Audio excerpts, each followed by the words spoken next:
Hey, shalom everyone. That's Amir Tsarfati, and I'm in the backyard of my house. As you can see, that's the Jezreel Valley right over there, the Armageddon Valley. And I've got some breaking news, unfortunately not good ones. This time, they're not about Israel, although indirectly they are. But these are very sad news, and I wanted to share it with you. A, because I report news. B, because I'm a Jew, an Israeli, and we care about the people that live around us, believe it or not. We do. So I'm gonna wait for a few seconds for you guys to connect and share with you the very sad news that are emerging from a neighboring country nearby. If you can, please press the share button right now. Also, like, share, and subscribe to our YouTube channel so this video will be seen by as many. And again, I'll wait for a few more seconds and I'll share it with you. If you can write where you guys are from in the chat so I can see. I see people from Tennessee. Wow, you're early risers. Where else are you guys from? Colorado, United States, New York, Buffalo, New York, I see. Where else are you guys from? Let's see. We've got more people from the United States. Quite a few Americans. People from France, also. Europe, Michigan, US, Maryland, US, I see. Okay, so again, I'm going to share with you some very sad and bad news. And if you want to watch the footage, you're going to have to go to my Telegram channel, because I'm not allowed to post footage like that on Facebook or YouTube. The algorithm will immediately disqualify this video. So let me give you background, okay? So about a month and a half ago, if you remember, it was during, if I'm not mistaken, December. The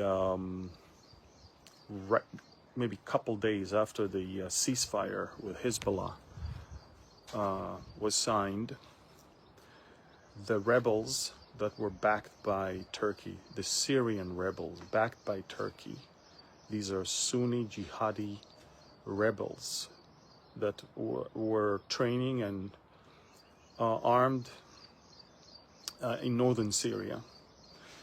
And they saw that Hezbollah is beaten, Hezbollah is defeated by Israel, and they immediately went on an offensive campaign that ended up within a day and a half, 2 days, with the fall of the Assad regime. And so the Assad regime in Syria fell within less than 48 hours during that time. And now new sheriff is in town. His name is Ahmad al-Shara, or Abu Muhammad al-Julani, which is his name as a terrorist when he was a member of ISIS, and Hayat Tahrir al-Sham, the Syrian branch of ISIS. And Julani took over Syria and became the president. I mean, ISIS took over Syria and the world, because Julani took off his jihadi costume and put on a suit and he overthrew Assad, who butchered his own people anyway. Everybody applauded, and the former U.S. administration removed the bounty on his head, canceled it, and overnight, from a hunted terrorist, Jolani became Ahmad al-Shara, the president of Syria. You know, when you grow up in the schools of Al-Qaeda and ISIS, you're not overnight becoming a Western-minded statement. You're not. In fact, you're still a jihadist. You're just wearing a suit, just like others around us.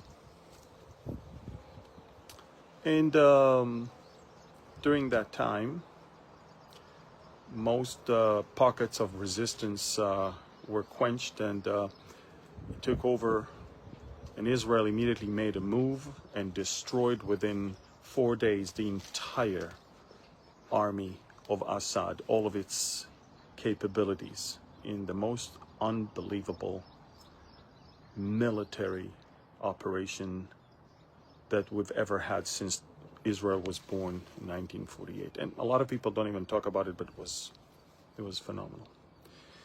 Okay, all of this was just the background to tell you that Syria, on the paper, is supposed to be a liberated country. And there is a new president, although he was never elected. And he's supposedly a nicer, better person with whom the world can do business. Turkey, of course, is backing him up because he's a Muslim Brotherhood Sunni jihadist. And the biggest loser of the fall of Assad were Russia and Iran, of course. But as you know, Syria is not comprised of just one Muslim faction. We're talking about minorities that live in Syria. We've got the Alawites. The Alawites are actually Shia Muslims. It's a small minority. They live mostly on the coasts of northern Syria, in Tarsus and in Latakia and other places around there. And by the way, Assad was a member of the Alawite family, so he was a member of a minority that took over and ruled for many years. But there's also the Druze, and there's also the Kurds, and there's also Christians that live there. So these are the three or four most important minorities in Syria. Now the Druze already could see where the wind blows, and Israel already offered the Druze protection, and from what we see, the Druze gladly decided to be under Israel's protection, at least those in southern Syria. But 2.5 days ago, a newly emerged remnants of the Assad regime military force decided to start an military offensive against the Jolani's gangs, and they killed about 30 or 40 of them in what appeared to be a takeover of the coast of northern Syria. They kind of wanted independence. They said, you know, we don't want to be ruled by the jihadi Sunnis. And this is where it gotten really bad. Because Jolani and his gang, remember who they are. They're Al-Qaeda, they're ISIS.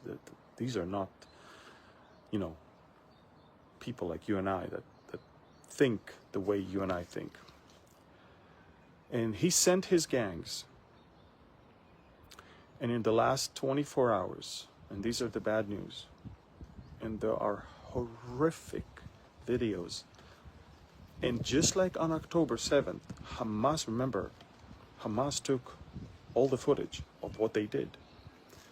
Just like that, Jolani's gangs, the Sunni jihadi Muslims, began to videotape atrocities and in the last 24 hours, reports are emerging of no less than 2,400 people massacred. And I'm talking about Christians and Alawites and others, in piles of bodies in different places.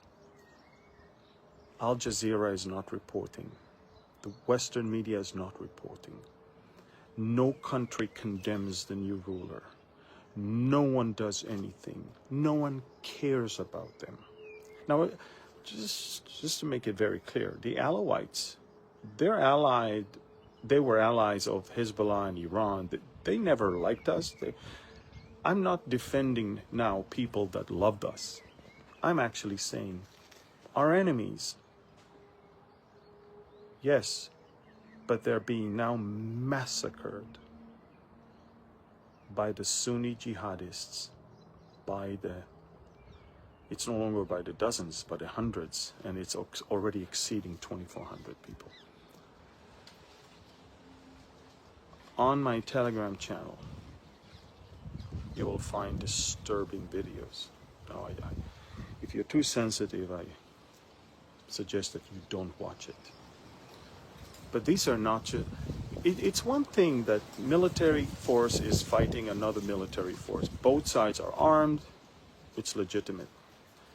But the Al-Qaeda, ISIS gangs of the leader of Syria, Jolani,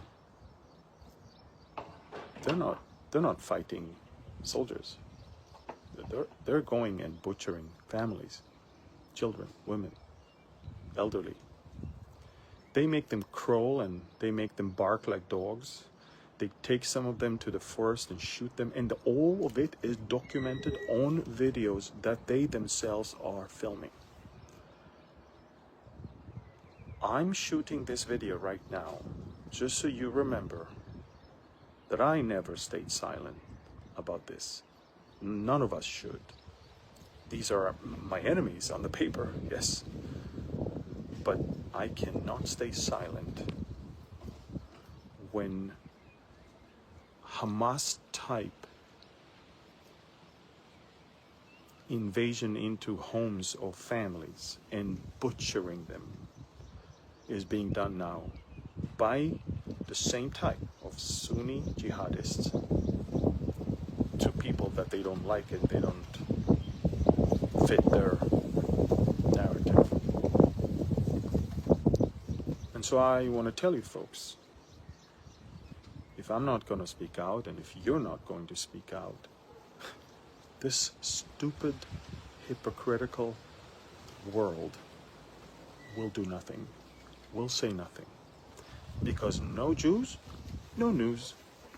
If it's not about Israel killed people in Gaza or in the West Bank or in Lebanon or whatever, we don't report that. Al Jazeera, the champion of the Arab human rights, supposedly, they're just the servants of the Muslim Brotherhood in Qatar and Turkey. And of course, whatever happens now doesn't fit well, or doesn't sit well, or doesn't look well. So they just don't report. That's all. And unless people like me or others are reporting all of this right now, the world will never even know what's going on there. So I'm telling you folks, this video is now, I'm putting it on Facebook Live. Shortly it will be also uploaded on YouTube. And if you're watching it, subscribe, like, comment, and share, or else the story will be buried. And 2 days from now, the world will move on saying nothing happened. Again, I've got the videos. It's on my Telegram channel. I would love you to, if you can, at least see that it's there. But if you're too sensitive to those type of videos, then you're better off not watching it. But just so you know, just like Hamas did on October 7th, they're doing it right now. Same agenda, same people, same behavior. So, heartbreaking. 2,400 people in 48 hours butchered. Christians, Alawites, and the Druze know they might be the next ones. They already understand that. This is exactly why Israel is not willing to let these jihadists on its borders. This is exactly why we're pushing them away. We call for the demilitarization of the entire region in Syria from Damascus down south. We will not have them on our border. And we will also help the Druze, which are allies of Israel. We have Druze also in Israel. We have Druze in Lebanon. And the Druze better know that we are their allies as well. And we will protect them if needed. So I just want you to know, horrific massacres are happening right now. And the world is silent. We can't afford to be silent. Do me a favor. Share this. Share it.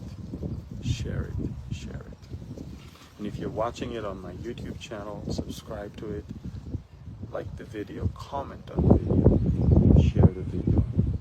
So the algorithm there will not suppress it. The only way they suppress it is if there is no engagement. So just bombard it with likes and comments and shares, and make sure you subscribe to it, because that's the way it cannot ignore it.